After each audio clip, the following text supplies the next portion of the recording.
ఎక్సెల్లా global study abroad summit 2024 జరగబోతోంది. ఫిబ్రవరి 11న ఉదయం 10 గంటల నుంచి సాయంత్రం 5 గంటల వరకు తాజ్ డెక్కన్, బంజారా హిల్స్, హైదరాబాద్లో. నా శుభాకాంక్షలు తెలియజేస్తున్నాను.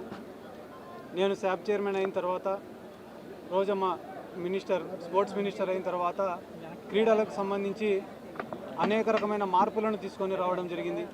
అసోసియేషన్స్ని కూర్చోబెట్టి వారి యొక్క సమస్యలను తెలుసుకొని వాటి యొక్క పరిష్కారం కోసం కృషి చేయడం జరిగింది. అంతేకాకుండా మేము ఛార్జ్ తీసుకునే రోజు నుంచి ఈ రోజు వరకు అనేక రకమైన టోర్నమెంట్స్ని నిత్యం ఆర్గనైజ్ చేస్తూనే ఉన్నాం. అది సీఎం కప్ కావచ్చు, జగనన్న క్రీడా సంబరాలు కావచ్చు, శాప్ లీగ్స్ కావచ్చు, అదే రకంగా ఈరోజు ఆడదాం ఆంధ్ర కావచ్చు, జగనన్న క్రీడా సంబరాలు కావచ్చు, ఏదో ఒక టోర్నమెంట్తో నిత్యం క్రీడాకారులకు ఒక యాక్టివిటీని అంటూ ఏర్పాటు చేస్తూనే ఉన్నాం.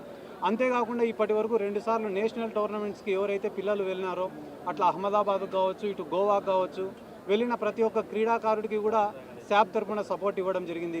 ఎవరైతే క్రీడాకారులు క్రీడలే జీవితంగా బతికినారో, వాళ్ళు మాకు ఎట్లా రావు, ఉద్యోగాలు లేవు, మా ఆర్థిక పరిస్థితి బాగాలేదు అని చెప్పి బాధపడుతూ వచ్చినారో, అటువంటి వాళ్ళకందరికీ కూడా 2500 మందికి సచివాలయాల్లో ఉద్యోగాలు ఇవ్వడమే కాకుండా, ఎవరైతే ఇంటర్నేషనల్ మెడలిస్టులు ఉన్నారో వాళ్ళకి గ్రూప్ 1 ఉద్యోగాలు కూడా ఇచ్చింది వైఎస్ జగన్మోహన్ రెడ్డి గారే.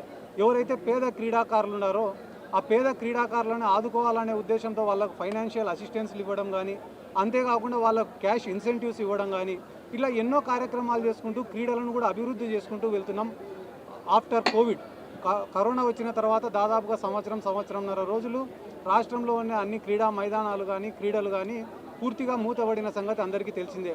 కానీ ఆఫ్టర్ దట్ పాండమిక్ కూడా మేము అంత యాక్టివ్గా పనిచేస్తూ ఈరోజు మళ్ళీ క్రీడలను పూర్తి స్థాయిలో ప్రోత్సహిస్తూ, అలాగనే పులివెందుల్లో కూడా జగన్మోహన్ రెడ్డి గారు హాకీ టర్ఫ్ కానీ, ఇండోర్ స్టేడియంని నిర్మించడం కానీ, అక్కడ ప్లేయర్స్కి అకామిడేషన్ని ఏర్పాటు చేసి అకాడమీస్ని తయారు చేయడం కానీ, ఇలా ఒకదాని తర్వాత ఒకటి మేము కూడా రాష్ట్రంలో డెవలప్ చేసుకుంటూ వెళ్తున్నాం. రానున్న రోజుల్లో జగన్మోహన్ రెడ్డి గారి ఆలోచన ఏమంటే, ప్రతి నియోజకవర్గంలో కూడా ఒక ఇండోర్ స్టేడియం నిర్మించాలా, అదే రకంగా క్రీడాకారులు ఎవరైతే ఉన్నారో వాళ్ళకి అకాడమీస్ని ఏర్పాటు చేయాలా, అసోసియేషన్స్ని కూడా ఇన్వాల్వ్ చేసి రానున్న రోజుల్లో ఆడదాం ఆంధ్రాని ఇంకా బలంగా నిర్వహించాలనేదే జగన్మోహన్ రెడ్డి గారి యొక్క కోరిక. ఇది ఎవరైతే ఇంటర్నేషనల్ ప్లేయర్స్ ఉన్నారో వాళ్ళకి నాట్ ఓన్లీ జాబ్స్, వాళ్ళకి అకాడమీస్ ఏర్పాటు చేసేదానికి ల్యాండ్ ఇవ్వడం కానీ, క్యాష్ ప్రైజెస్ ఇవ్వడం కానీ కూడా జరిగింది. రానున్న రోజుల్లో ఈ ఆడదాం ఆంధ్ర అనే ప్రోగ్రామ్ ఇది ఫస్ట్ ఇయరే.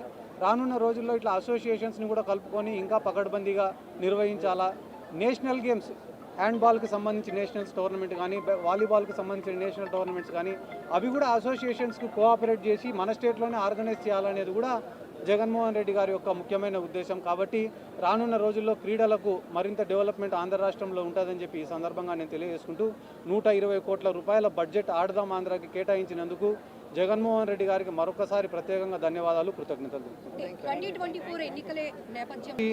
మేనిఫెస్టో ఆల్రెడీ అమలు చేయడం జరిగింది. చేసిన మంచి గురించి చెప్పుకుంటూ వెళ్తూ సిద్ధం అనే కార్యక్రమాలను ఏర్పాటు చేయడం జరిగింది. మీరు చెప్పినట్టనే సోషల్ ఇంజనీరింగ్లో భాగంగా కులాల ప్రాతిపదికన ఎక్కడైతే వెనుకబాటుతనం ఎక్కువ ఉందో అక్కడ ఆ సామాజిక వర్గం సంబంధించిన వాళ్ళకి అధికారం ఇవ్వాలనే ఉద్దేశంతో అభ్యర్థులను కూడా ఎంపిక చేయడం జరిగింది. కానీ మేము అన్ని రకాలుగా సిద్ధంగా ఉన్నాం. కానీ తెలుగుదేశం వాళ్ళు కావచ్చు, పవన్ కళ్యాణ్ కావచ్చు, బీజేపీ వాళ్ళు కావచ్చు, అదేదో సినిమాలో చెప్పినట్టు ఇది నీకు, ఇది నాకు, ఇది నీకు అని పంచుకునే కార్యక్రమంలోనే ఉన్నారు తప్ప వాళ్ళకి ఇంకొక క్లారిటీ లేదు. నాకు తెలిసిన అంచనా ప్రకారం వాళ్ళు పూర్తి స్థాయిలో సిద్ధమయ్యే టైంకి ఎలక్షన్ అయిపోతుంది.